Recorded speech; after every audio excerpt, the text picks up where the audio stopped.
بسم اللہ الرحمن الرحیم۔ السلام علیکم تمام ناظرین کو۔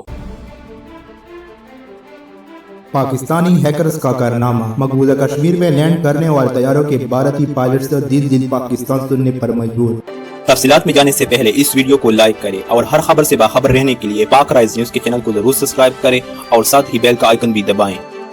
مقبوضہ کشمیر میں لینڈ کرنے والے بھارتی طیاروں کے پائلٹس کو پاکستانی ہیکرز نے مبینہ طور پر دل پاکستان جیسے نغمے سنا دیے۔ بھارتی میڈیا کے مطابق پاکستانی ہیکرز اکثر Jammu air traffic control ATC کی بھارتی طیاروں کو فراہم کردہ فریکوینسی کو ہیک کر لیتے ہیں، جس کے بعد بھارتی پائلٹس کو پاکستانی نغمے سننے پر مجبور کیا جاتا ہے۔ بھارتی پائلٹ نے میڈیا کو اس ضمن میں بتایا کہ ان کے ساتھ یہ کوئی پہلی مرتبہ نہیں ہو رہا، بلکہ اکثر اوقات لینڈنگ کے دوران ہمیں ایسے نغمے دیکھنے کو ملتے ہیں۔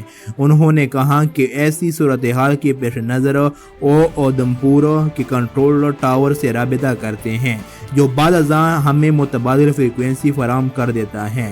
انہوں نے کہا کہ ہم VHF ٹیکنالوجی کا استعمال کرتے ہیں، جو لائن آف سائٹ رابطہ کا ذریعہ ہے، جس کے تحت ہر دکھنے والے جہاز کے ساتھ رابطہ قائم کیا جا سکتا ہے۔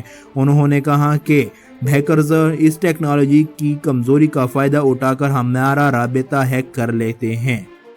دوستو، اس ویڈیو کو لائک شیئر کریں اور پاک رائز نیوز کے چینل کو ضرور سبسکرائب کریں اور نیچے کامنٹ سیکشن میں اپنی رائے ضرور دیں۔